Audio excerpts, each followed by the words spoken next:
Yonde nzambalo Nzamba finanga Kolo Yesu nzambalo le Yonde nzambalo la Mukalenga asosie wanye associé nanga Yesu Mukalenga asosie wanye Asangi sona kisite Alléluia Nabienga ko papa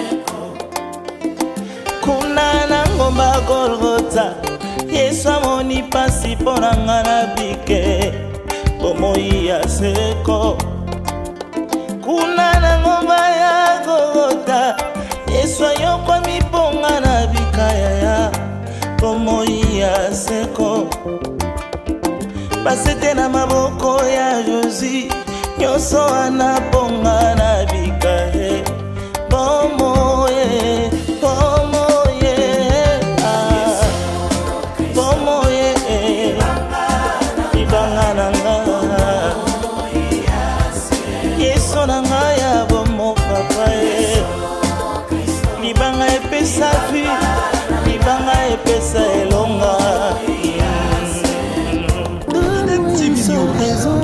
TV News, la chaîne des lumières. C'est votre chaîne. Abonnez-vous, abonnez-vous. Bonjour, bonsoir, ça dépend de l'heure à laquelle vous nous suivez dans votre chaîne JDM TV News, chaîne des lumières. Et nous sommes encore revenus ici avec notre pasteur. Bate belé ba yebiye, mais nako préféré yemo susu ameka ko se présenter toi c'est qui le nom le pasteur et puis il dirige quelle église. Bonjour pasteur. Bonjour. JDM TV News et SNS ko ya mbaso araboye. Mais na bato ba yebiote ba yeba kombonani pasteur ya église nini. Bon, nga komonanga ezali apôtre François Dianzenza. Nous avons dirigé l'église comme on Char d'Israël et Fadi na Babala Kindinga 103 na commune à Bumbu. Je vous signale que nous sommes déjà dans la commune à Bumbu et Toyoko Yamba pasteur parce que il y avait tellement de questions où il posa qui est dans Abisso. Alors on s'est dit que bon tout s'est déplacé Toya sur place na Bumbu pour que tout na ba mituna wana. Pasteur avant que le problème oyo ndeko moko atuna kinga mais dans le cadre toujours il y a cabal juif autobara l'autre fois bandeko o bandeko na emsa suka to pala kango mais on a voulu un peu mettre la différence na kata cabal juif entre ordre de Melchisedec et puis na point musuya kati ya cabal juif. Est-ce que il y a la différence na katia ordre de Melchisedec to zara eloko moko na kabal juif te ordre de Melchisedec na kabal juif eza différence moko monene. OK quoi que bango nyonso baza ko tirer essence na bango na Ancien Testament mais baza na différence moko monene même différence sur le point de vue à perception hein différence même il y a monde il y a nombre de monde autres gens dans kati mukili awa même différence eza moi makasi na kati domaine wana baza ndenge moko te quoi que bango mi balé baza ko meka kolobele loko moko mais quoi que bango mi balé ba fa l'Ancien Testament mais la kati bango balé solo ezate bango ne sont balé baza ba magie ah ezali magie ya ba Yuda ah ezali kati ya culture ya ba Yuda oyo ba memi yango lokola religion, il y a relaxé pas la base de mon qui. Pasteur, obézali magie, mais bah là tu as forme ya cabal juif, tout ba culture il y a ba juif. Mais dans la culture juive, nous voyons aussi ce qu'on appelle talita. Bah ndokebele, surtout pasteur quoi yoboé bali avant cérémonie il faut que ala talita wana ala tiango pour permettre ça cérémonie. Est-ce que talita ndem tout ça pour permettre bon ça cérémonie tout na à talita wana il y a quelque chose qui est caché au balanzambe bazwe baté. Bon, au moni solo. Biso toza kata mukili oyo bato ba komi ba pasteur. Mais baza conduit pas moli au centre terre. Bato baza ba pasteur baza conduit na intelligence humaine. Or les choses spirituelles basa la ronde intelligence humaine était.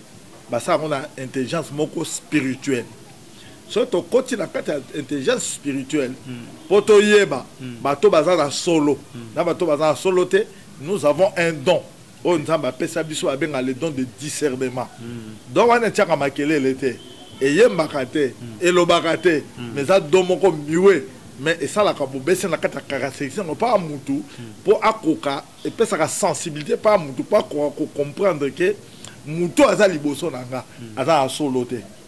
Alors tant que ni to kota to lobela talita talita ça eloko moka liboso te baza moi biloko ebele baza na anuska baza talita baza ba biloko wana nyonso tout en soi ça n'a rien à voir avec le christianisme. Oyoki ça n'a rien à voir avec le christianisme. Bato batenaka compte il y a habillement il y a couleur habillement il y a ba biloko wana nyonso c'est plus les loges bato ba loge mutu batiaka batenaka compte na les couleurs. Ok hein ba yebi couleur malam et ça l'église moko baza na ba couleur ba yebi so baza ya bembe bala ta telle couleur so baza matanga bala ta telle couleur so baza mariage bala ta telle couleur so baza lipamboli bala ta telle couleur. Donc on comprend que les couleurs ont pris une place importante na kati ya liturgie o bato ba ko sala na kati ya nyo na bango lo lenge moko pe avec le cabal juif talita ezali parmi bilamba biso na kati ya christianisme les habits ne sauvent pas oyoki hein d'ailleurs Dieu considère mayela kibomoto lokola bilamba moko ya salité o ezangela tina. Alors ce qui lelo na kati ya perception ya bonzambe to kamati loko loko le lamba to pesa ngo valeur et bonito pese pa nzambe wa yaki ko bikisa biso et combien loko moko ya pasi ko lekisama. Alors on comprend que ba ndeko ba ke ya solo na Israël ba ke na Israël, mais il y a des choses qu'on ne pourrait pas nous ramener. La coutume juive est tellement différente de notre coutume. Et ça différent de la coutume na biso. Mais là on musu ba mona kuna ba batika ngo kuna ba moni ngo me batika ngo kuna lokola ndenge dalwa lobaka pasteur moka yebisa pa ba pasteur ba uta na Nigeria ke ndenge ba makambo bo mona na Nigeria bo suki sango na aéroport bo kota nango te na kati ya République démocratique du Congo. Les loba tu ba ça ba copiste tout ce qui le voit c'est ce qu'il ramène. Bande quoi kaba il y a ordre de Melchisedec tant que na Israël ba yena ba mai à Jourdain hein ba tia na milanga mike ba otekela ngo batu bon to pesa to repas ba ki mangise na nini po ba ki mangise pe ba ko so ba ke na nkamba ba ya na mai na ba nkamba siko to lo ba ki mangise na za mabe ba to ba na mai wa ke mai à Jourdain le ki mai nkamba na pouvoir absolument rien. Ok. Alors le lengue moko pena likambo etali elamba ou ya talita en soi et c'est la culture na bisote et ça culture ba yuda et culture oyo ba instauraka ngo na tango na ngo mais Bible bengi yango ke eza l'ombre des choses à venir. Maintenant, ombre des choses à venir. Ce qui est l'autre, c'est un décès yaki. Où est le cas? Tout ça, c'est là. Donc, en soi, tout l'ongwa, nakata buso bawana. Oh, baso ko étaler les biso, baso étaler biso pas la religion, mais étaler biso la magie. Na lolenge na ngweza ko kendela. D'ailleurs, écoute, so pe bofandi, botala kaka, suka batwane zo suka ndengeni. Suka la bango suka ndengeni. Tout le monde a bango ba okende. Tout le monde a bango ba ko kufa. ya solo baza mbongo tomoni bango batombwami bakel liboso bakel likolo mais suka la bango eza ndenge nini.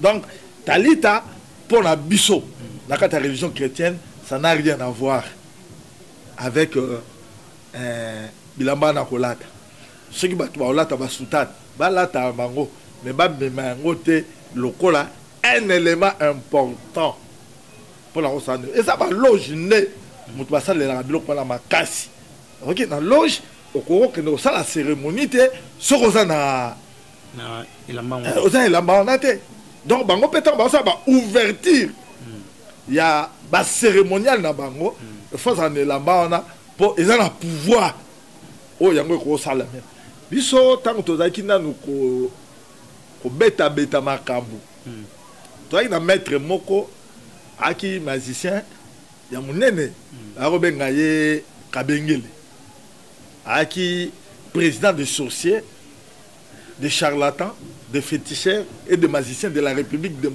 d'Isaïe nommé par ordonnance loi présidentielle.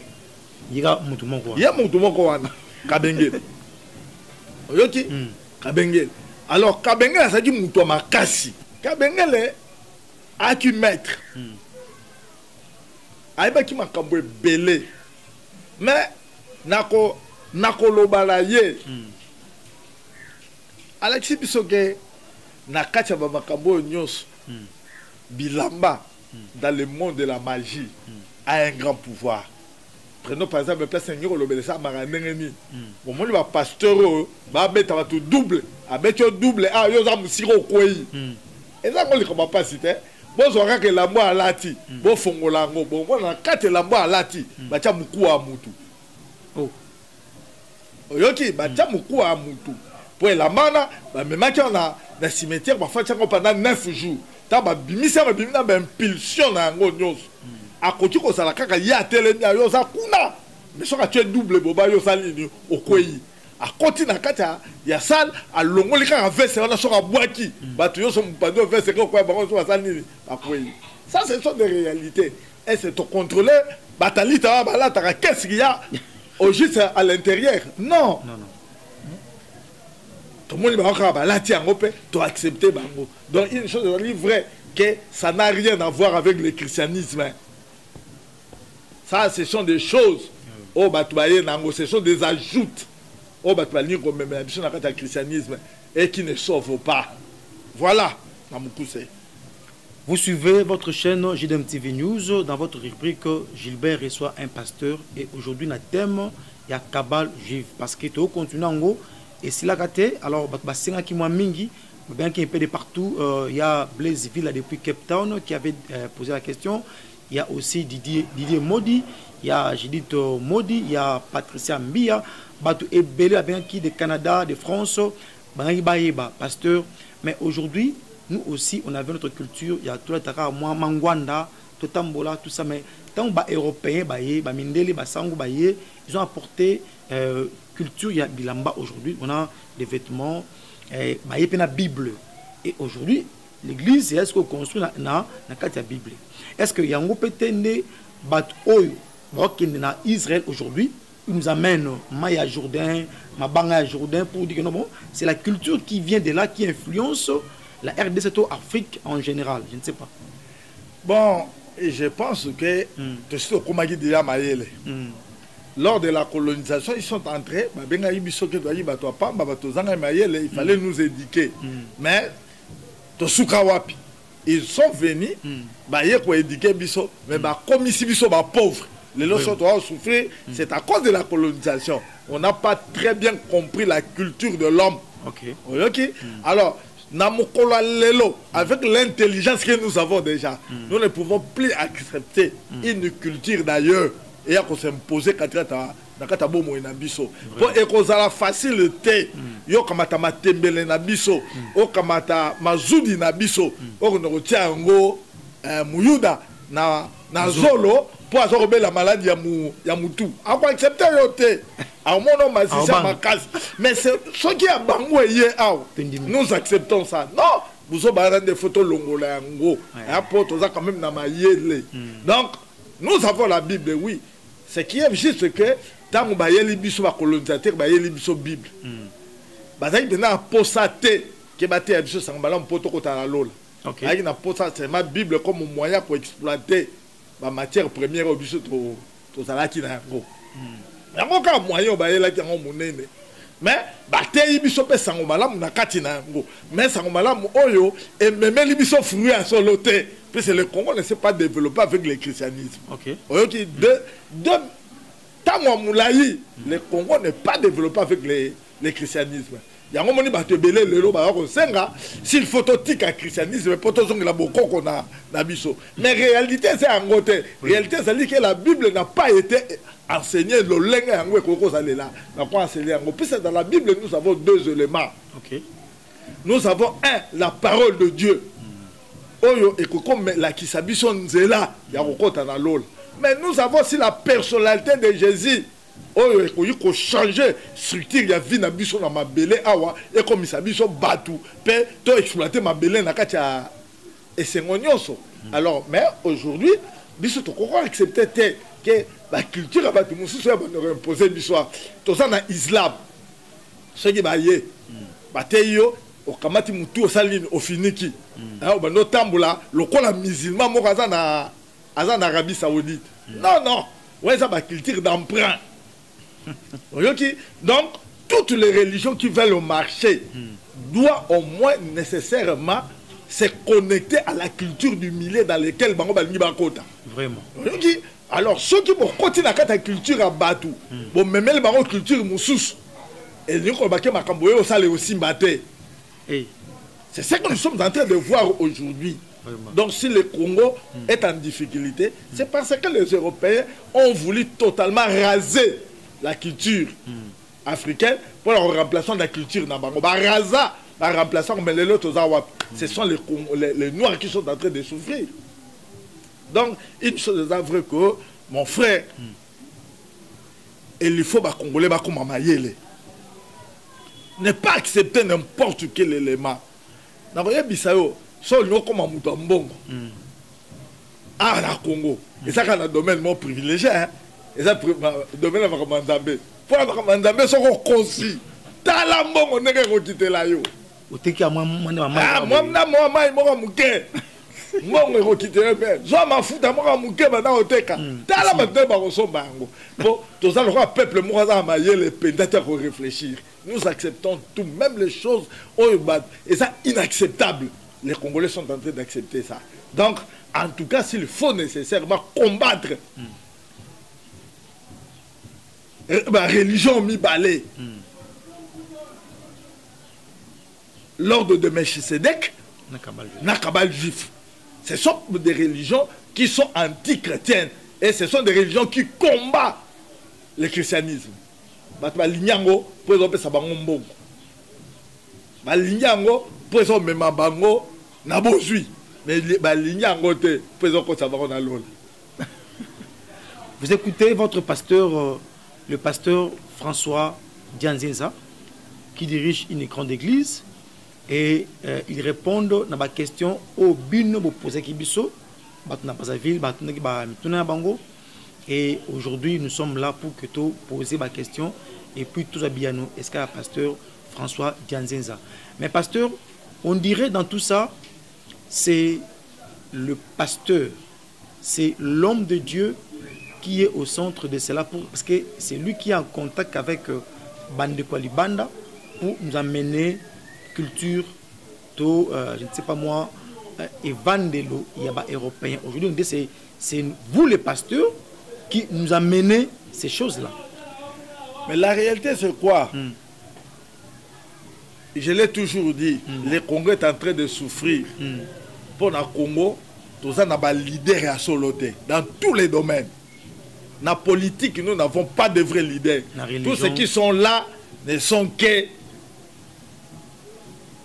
bateau baye pour baïba pour bamonde sa peuple passe. Au y a la religion, nous n'avons pas de bons leaders dans la religion. Bazate. Attends mon dame.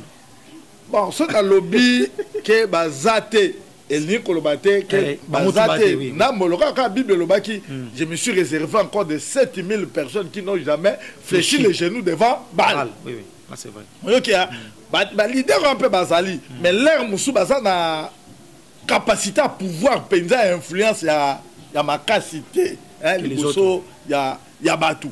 Alors eza na religion, eza na culture, eza na sport, dans tous les domaines de la vie. Nous n'avons pas de leaders visionnaires. Ils ne sont pas là au Congo. Nous sommes en train de souffrir. Or, c'est l'Église qui devait donner au Congo de vrais leaders. Mais l'Église elle-même aussi est dépravée. L'Église est dépravée. Pasteur dans l'église, ils ont aussi ma même tête dans Moukili. On se pose des questions. C'est quoi à Congo et Routa Wapi? Ça, c'est vraiment une question. C'est quoi à Congo et Routa Wapi? Puis cette dépravation, et là, tellement ma casse. L'Amérique n'a pas été construite par Dieu. Paris n'a pas été construit par Dieu. Bruxelles aussi non plus. Ce sont des peuples de ces pays-là, avec leurs leaders. Même New York, ça n'a pas été construit par Dieu, mais ce sont des hommes. Alors si dans un pays, vous n'avez pas de leader capable, le pays continuera toujours à souffrir. Aujourd'hui, nous n'avons pas de bons leaders. Nous avons des leaders qui peuvent facilement vendre l'église à cause de sa bilamba, de sa mbong, de sa voiture à minen. Or, la Bible déclare que biloko wana nyoso zango posa meza matabisi. Na église eza biloko liboso te oyo bato bakoyi koluka. Si vous avez des leaders qui sont là pour chercher l'argent, pour chercher le positionnement, lingombe za okena okufa. Yango moni nyonso ekoti po bato baza pour sa positionnement. Soki bato bazaki na posa bonzambe makambo ebelo ekokota te. Voilà, on a compris sur le résultat de réponse. En tout cas, là c'est vraiment la réponse des réponses qui viennent auprès de notre pasteur. Je sais que bato belé bané causer là surtout ma réponse wana. Mais pasteur, aujourd'hui, il se passe que un pasteur à une église, à un évangile, à un sakola même, et ceux qui a sakoli, vous trouvez que lobby c'est vraiment vrai. Mais après sa mort, moi, le pasteur, une semaine, 2 semaines après, il y a un groupe de gens qui viennent pour dire que non, bon, tu dois récupérer et le pasteur a mané ça là. On se demande, on est où maintenant? Est-ce qu'on est dans le monde ou bien on est dans l'église? Et puis, pasteur, question de balé ali, et loko nini tokoye ba sali na nzambe wana oyo bazo mema eloko moko libanda pour amener ici à l'église au Congo. Est-ce que signe zali oyo bana nzambe peuvent voir facilement que en tout cas avec ces pasteurs ici nous croyons que non tobunga déjà bien que anena une grande église bien que est très bien à prophétiser mais to risquer tobunga lobby. On a bani na wa liboso. OK. Toza ba serviteur ba leki na kata mboka. O ba ningisaki Congo. Ah? Ba musu ba se wa kufa na ba peut rotanga wa kombo na bango mais c'est pas moins important. C'est important. OK. Hein? Ba kufa. Ba zaki wana soka pesio prophétie, loka na imka. A memelo prophétie na imka. Papa, wana nzambe pena mutu aza koloba. Na terrain imka. Na terrain imka ah. OK. Oyoki, olobi pena nzambe mutu aza koloba. Ya solo. Même krolo prophète akufi. Batu baye balobi toza la posa to longole loko na biso na nzoto na ye. Il faut se poser des questions ba longola ni. Molimo mo santo ezaka ya batu. Yango azako salela oto ba longola ni. Vraiment. Pasteur moko akufi na funa. Wala batu nyos ba yebi yango. Ba ho benge kitalatala.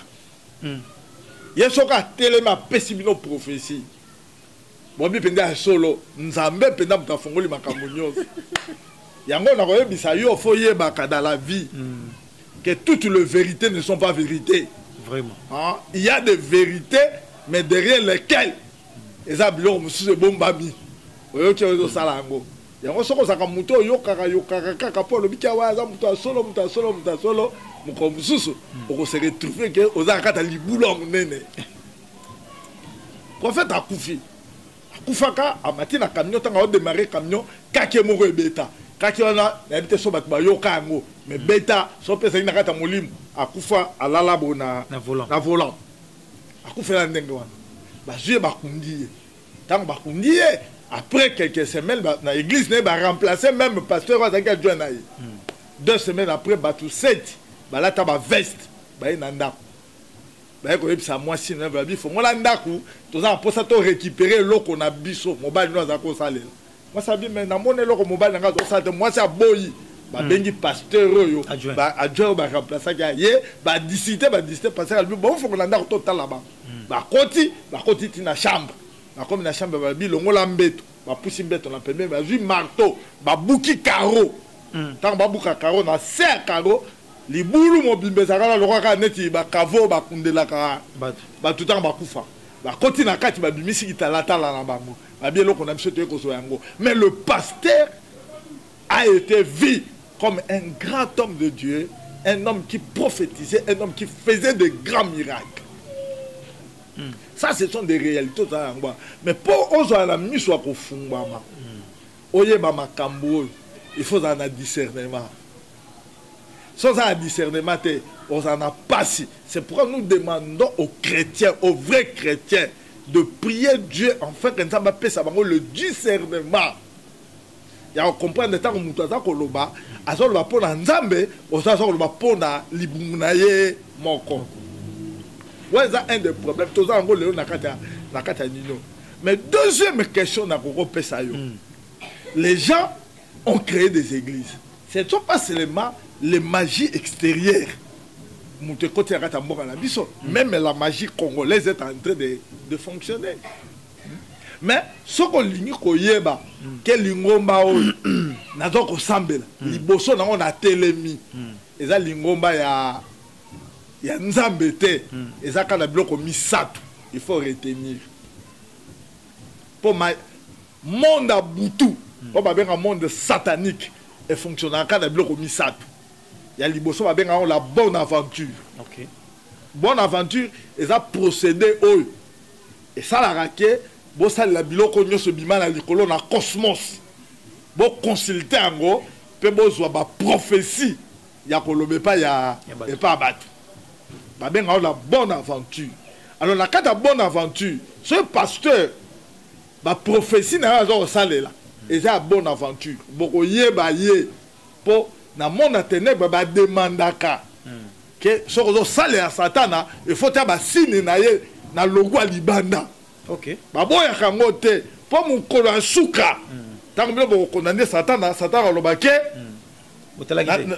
na chaka déjà na libanda wana botalaka te babombaka te.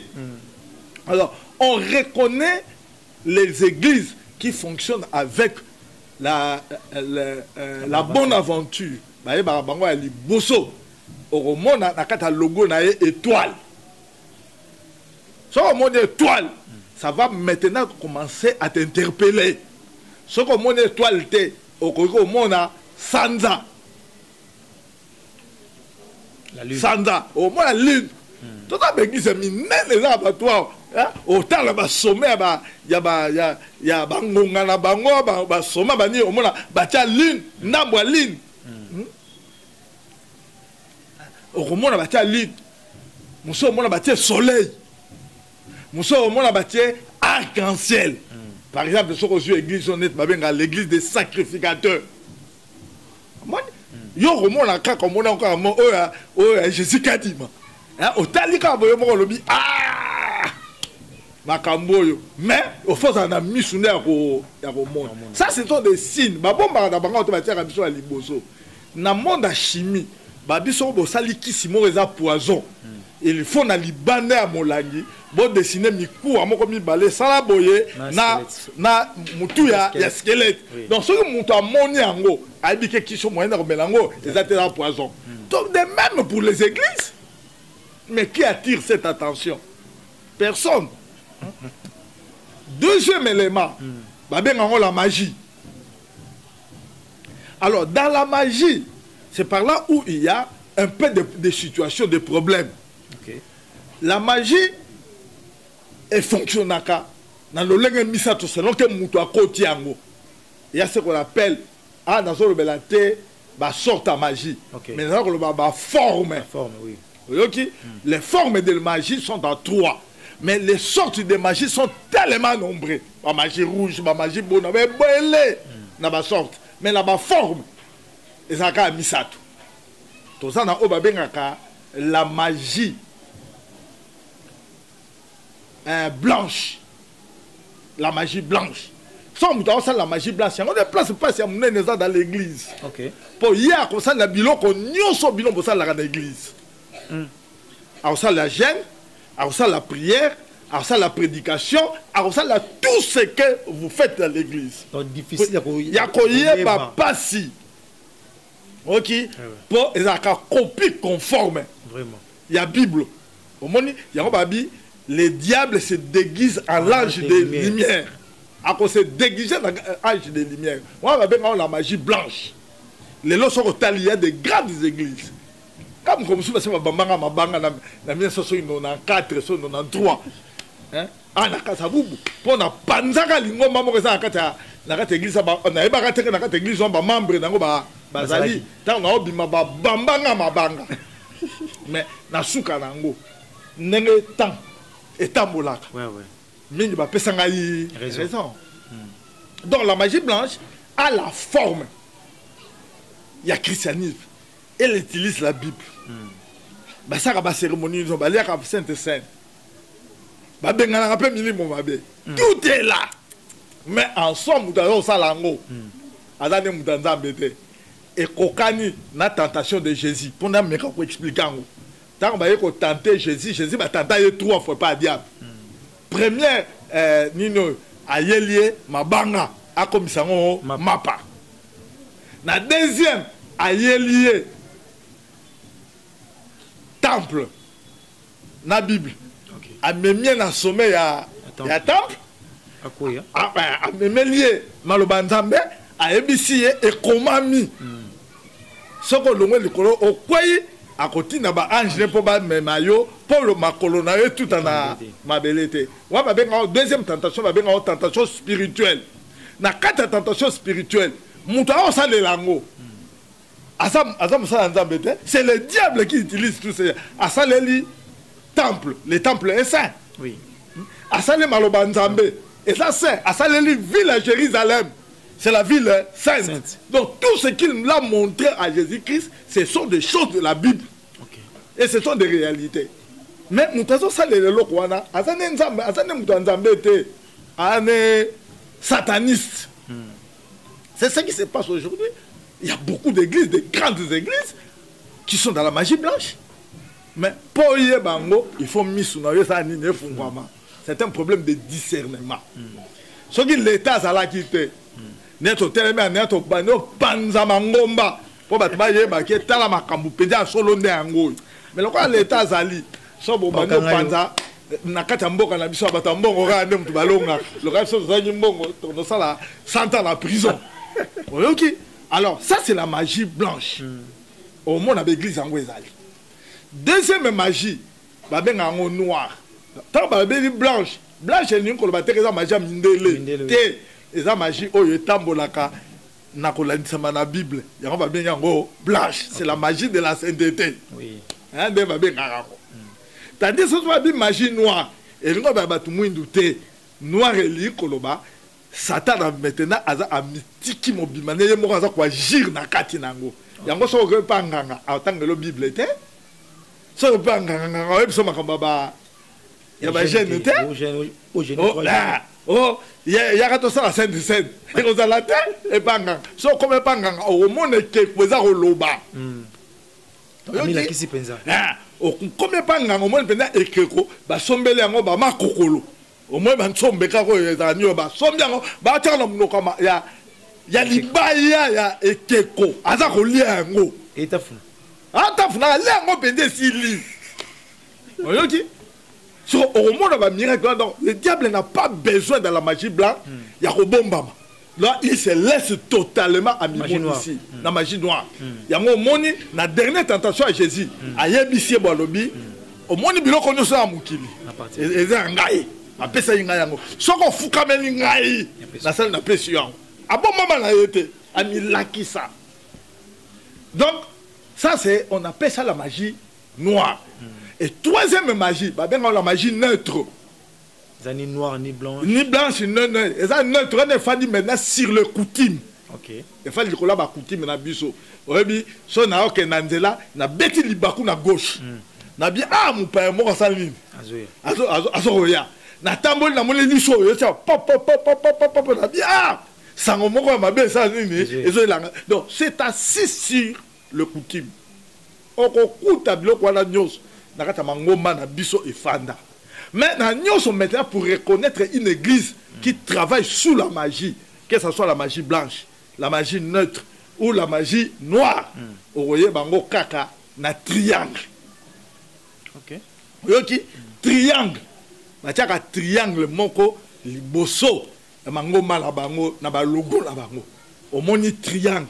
Triangle na ba benga bango pentacle. Na monde la magie. Matiaka pentacle la triangle. Alors, au roman, on a un triangle à Pamba. Là, on a 4 cercles. Voilà, on a rose croix. Ok, rose croix, ça, là, triangle à Pamba, on a 4 cercles. Au lieu, on a Taona. Ok. Au monde, Yepe, à ça, là, triangle. Bah, et ça, ma boque, comment on a pu mener, bah, tiens, on peut, na 4 cercles. Et ça, église, moko, il y a Bakisi. Oye, on a vouvamu. Au côté vouvamu, azo ba triangle mi balé. Mon quoi t'as ça on a l'icolo, mon quoi t'as ça on a c'est. Et ça lui losange. Ce sont deux triangles. Au moment nango. Oye, que pas ne moi nansemi. Dibundi ako. Au côté étoile dans le drapeau ya Israël. OK. Deux triangles. Et baluka, monsieur ezata l'icolo, monsieur tali na c'est. Mais c'est le drapeau Israël. C'est le drapeau Israël. C'est le modèle à l'étoile. Ok, modèle à l'étoile Israël. Modèle à l'étoile Israël. Donc, l'étoile, et ça significatif. Surtout dans l'église, ce soir, tu as un uniforme. Au moins, on a une chose dans la carte. La carte uniforme. Même la carte uniforme, il y a un diminué, on a un triangle dans la carte. Donc, en soi, les signes sont là. Mais c'est à l'homme, Moutouye Mora Lingi na ye, Koyokate, Moutouye Mora Lingi na découvrir. Oyoki. Alors, troisième système, yango ndeza mwa makasi, babengango le spiritisme. Spiritisme, c'est le fait, il y a un solo dans le cimetière, il y a un solo dans le milimo, il y a un bateau kufa. En soi, bandeko, l'homme ne meurt pas. Nous autres, on découvre l'esprit reste. L'esprit reste. Il est recommandé même n'importe quel moutou. On ne peut pas que nous soyons un esprit à moutou à Koufa. Et ça, c'est un problème. Et ça, c'est un tabou. Et ça, c'est comme eux, ça la marque. Mais nous avons un lobby pour nous Christo. Bakende ko solanda be esprit à bateau ba Koufa te pesa be esprit à Mickey. OK. Après ça ba esprit à Mounene o ba benga molimo mo centre. C'est ce qui fait la différence entre un chrétien ou solanda molimo mo centre na mo Christo ona mo pakanu oyo akende solanda be esprit à maman na cimetière. Na cimetière. On tire dans la tradition là. Donc c'est lui akende solanda na cimetière na be esprit à Mickey assemble un dieu inférieur. Son Dieu n'est pas grand. C'est un Dieu inférieur. Yango, parmi les dieux inférieurs, nous avons le diable qui est le Dieu inférieur. Alors, si comme maintenant, ce qu'on dit, pour l'église, on dit ça m'a cassé la prophétie. Le spiritisme. Babengango, la terme moussous. Babengango, la haute magie. Moi, le spiritisme. Babengango, haute magie. Donc, magie à l'icolo.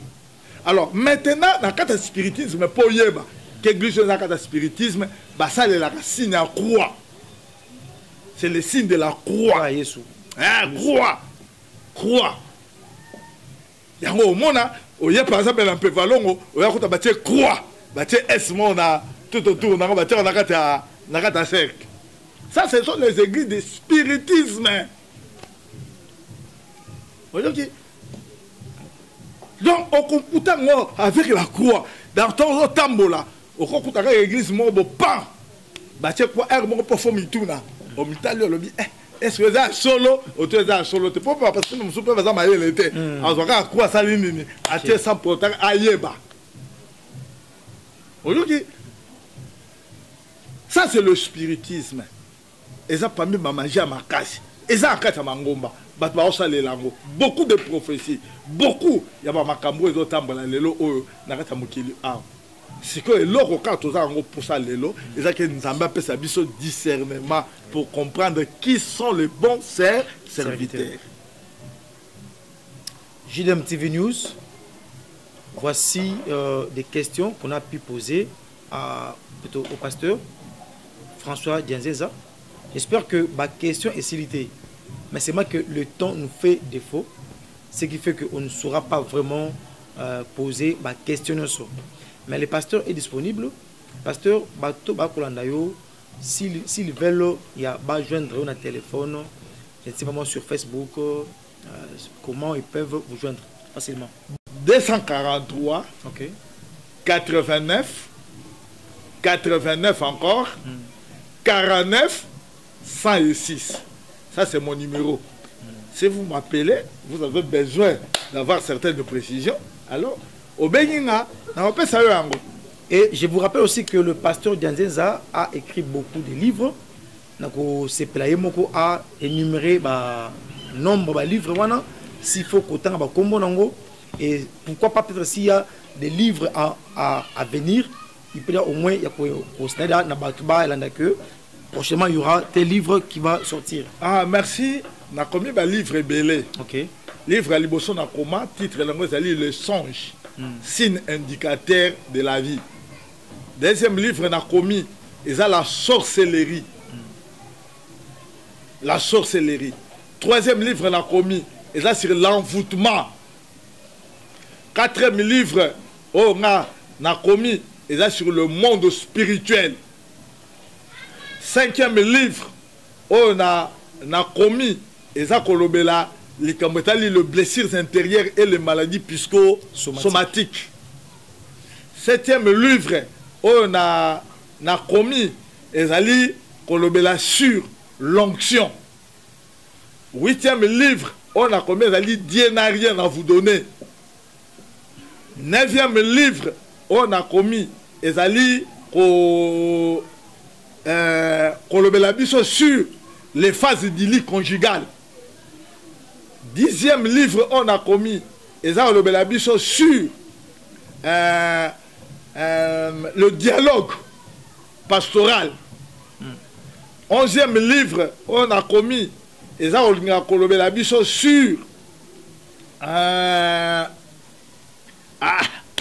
Ebungi. Tellement le pasteur a beaucoup écrit. Alors il y a beaucoup de livres, beaucoup de bouquins. Si vous voulez vraiment acheter pasteur Bapri, je ne sais pas, on ne doit pas le mettre ici. Mais si vous avez Bengio, ou bien à passer par JDM TV News, je crois que le numéro est affiché dans l'écran. Appelez et puis on va vous donner les livres que vous voulez avec la mention, ça ne dérange pas. En tout cas, pas pasteur, si vous nous posez encore des questions, vous avez beaucoup plus un domaine. En tout cas, on vous dit au revoir et on se verra très prochainement à JDM TV News, la chaîne de lumière. Merci et bye.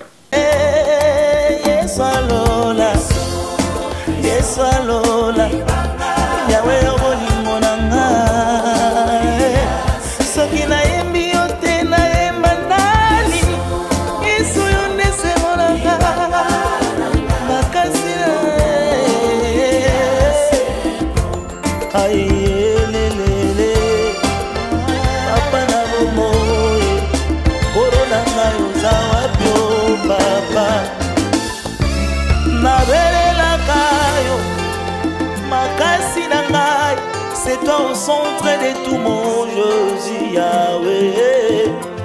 Anisala qui au passi, et mon qui au passi, otenga nazwa bomo bomo.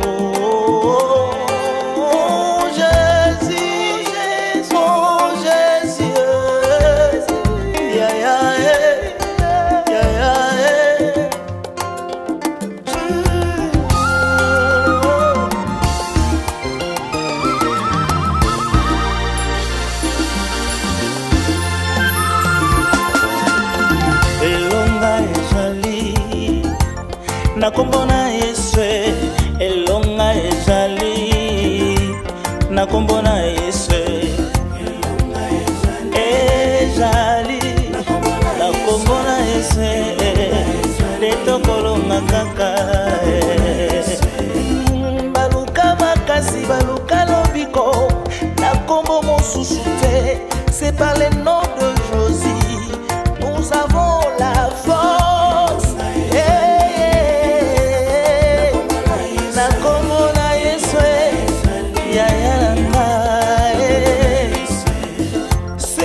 Mais tu serais nous sommes guéris. À ton sein nous sommes rachetés. Et l'on a la combonayo. C'est toi mon Jésus. La combonayo.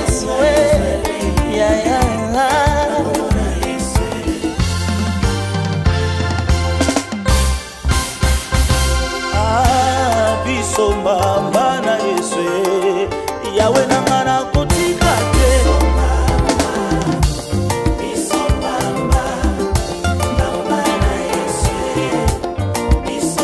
Mon seke, mon wara, mon papa et mon yaya. Elelio sabaote, samea tango nyonso Yahweh. Nalembaka te butu na mo, tomo pokwa natalela yo. Malili ya mbula enoka Yahweh nanga makasi yo. Kaina kangama na yo lokola soto na loposa moto Josi. Nakotika te, na mesana na yo bolingo ya motema.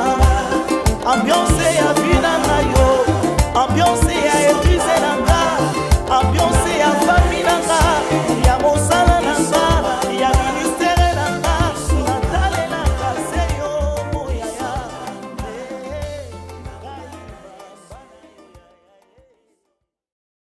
JDM TV News, la chaîne des lumières, votre chaîne, notre chaîne. Balobi, restez branchés, scotchés. Nakati chaîne na bino. Awa présentement na Congo Kinshasa, JDM TV News. Nous avons des émissions comme Gilbert et Soin Pasteur.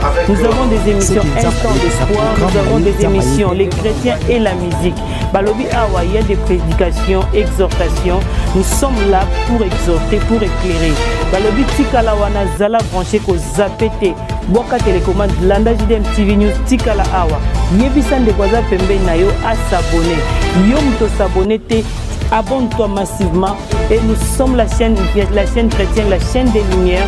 Restez là, abonnez-vous massivement et vous ne serez pas dit. Francine Chala sur JDM TV News officiel.